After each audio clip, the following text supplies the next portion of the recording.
Sobat Gizi, kembali lagi dengan kami Destio Channel.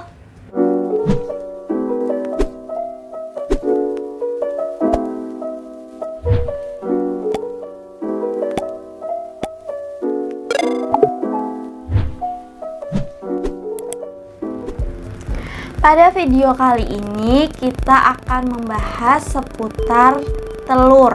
Pasti kalian yang ada di rumah udah biasa mengonsumsi telur ini ya kak? Iya, karena telur itu termasuk protein hewani yang bernilai gizi tinggi, kemudian mudah didapat, mudah diolah, dan juga memiliki harga yang terjangkau. Yang pertama, mengapa telur itu disebut dengan sumber protein terbaik dan termurah? Kira-kira apa ya kak? Iya, karena ternyata satu butir telur itu sudah bisa mencukupi kebutuhan protein bagi balita. Dan untuk orang dewasa, 3 telur itu juga sudah cukup untuk memenuhi kebutuhan protein kita. Yang kedua, apa saja sih kandungan gizi yang terdapat di dalam telur? Telur mempunyai kandungan gizi yang lengkap karena telur mengandung hampir semua zat gizi yang diperlukan oleh tubuh. Hanya vitamin C saja yang tidak ada. Berikut merupakan nilai gizi telur dalam 100 gram bahan makanan. Oke, sekarang yang ketiga kita bahas tentang protein. Sebenarnya apa sih manfaat dari protein itu? Iya, protein dalam tubuh itu sangat penting ya kak, karena protein itu bisa sebagai bahan bakar yang digunakan oleh tubuh dan juga bisa menjadi zat pengatur dan zat pembangun.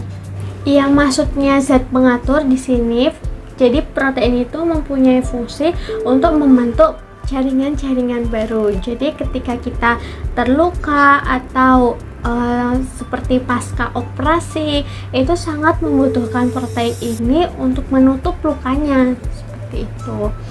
Jadi kalau misalkan di masyarakat itu beredar ketika sesudah melahirkan atau kalau terjadi luka itu jangan makan telur karena nanti itu lukanya bau amis. Itu mitos, karena fungsi dari protein sendiri itu sebagai zat pembangun tadi.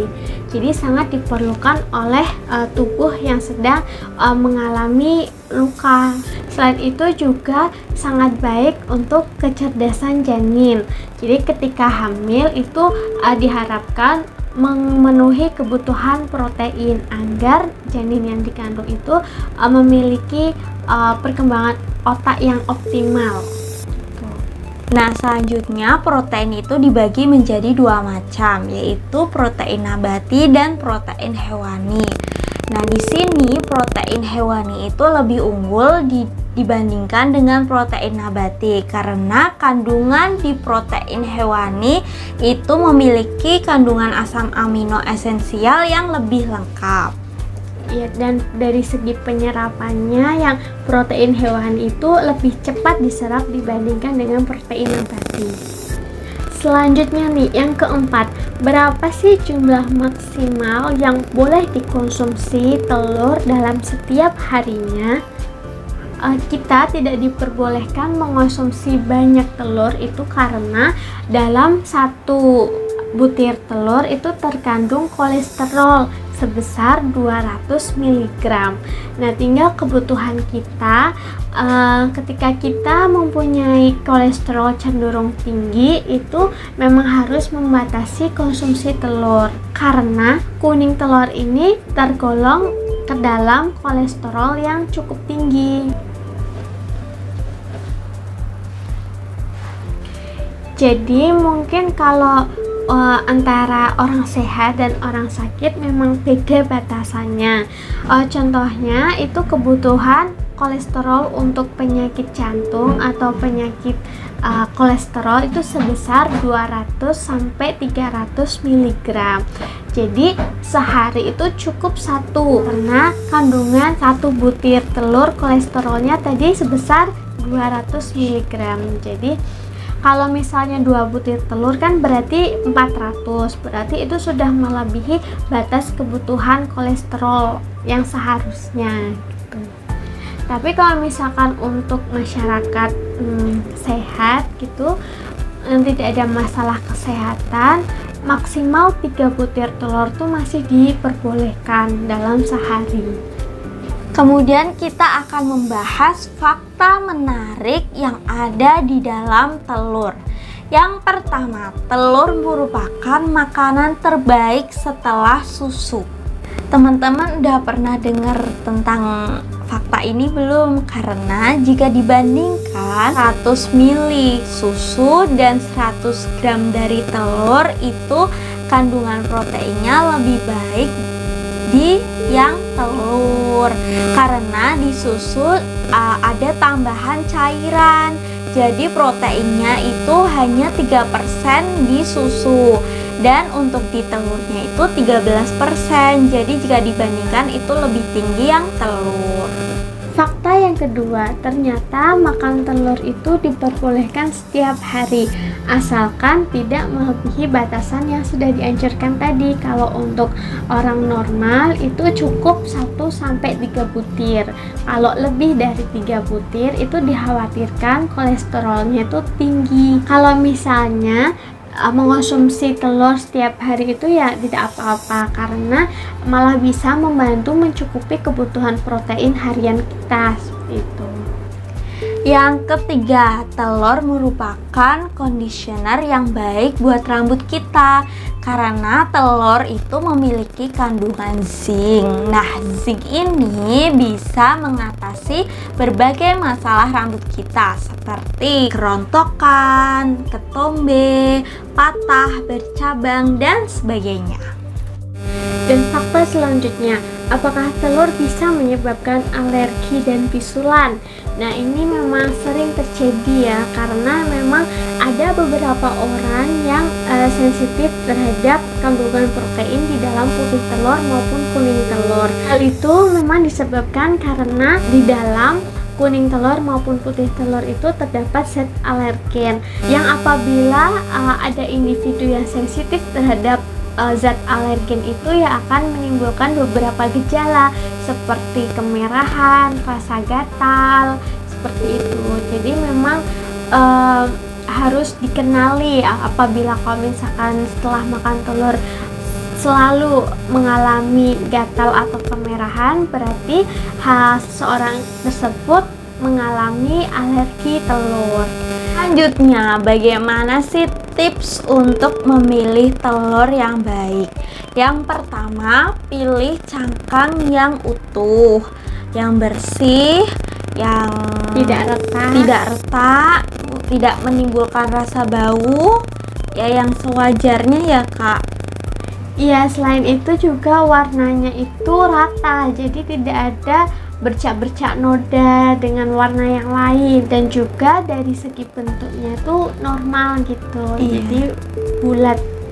Telur sebaiknya dikemas di dalam kantong plastik dan tidak tercampur oleh bahan makanan yang lain, terutama bahan makanan yang basah. Selanjutnya, cara menyimpan telur yang baik. Yang pertama, kita setelah membelinya itu mencuci cangkangnya terlebih dahulu, karena kan biasanya kalau membeli itu masih ada kotorannya atau bulu-bulu, biasanya masih keikut ke Bulu ayam.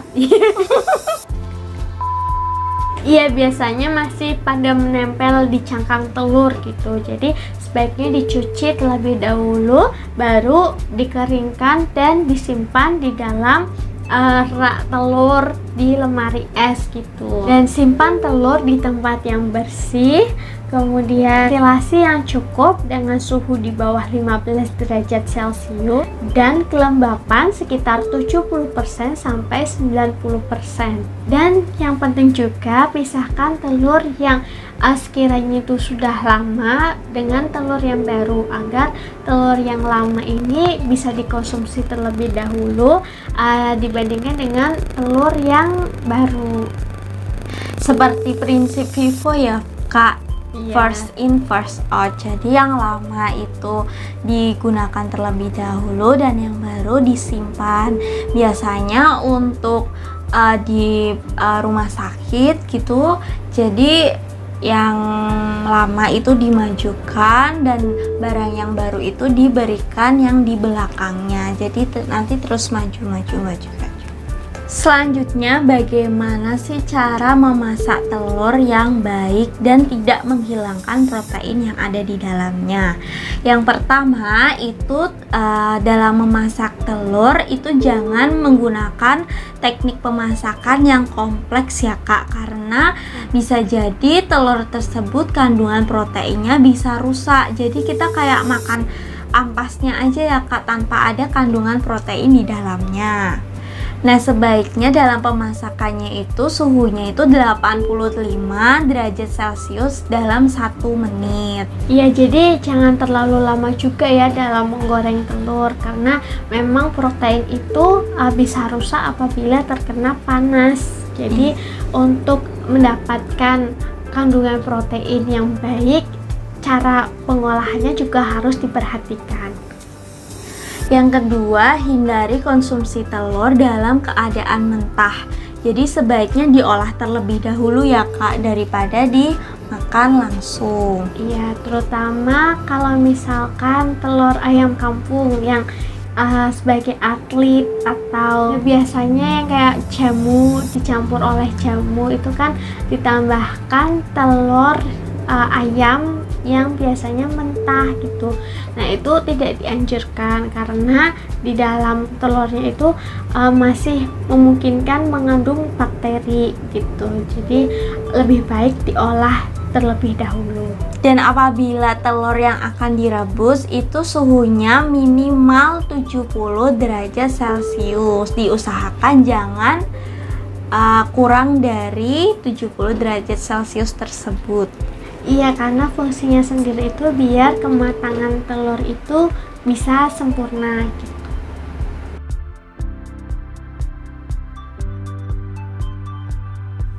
Sekian video dari kami. Mohon maaf apabila ada kesalahan. Semoga video ini bisa bermanfaat untuk kalian. Jangan lupa like, Subscribe, dan komen. Jika ada yang ditanyakan atau ada yang ingin disanggah, boleh komen di bawah ini. terima kasih. Wassalamualaikum warahmatullahi wabarakatuh. Dadah.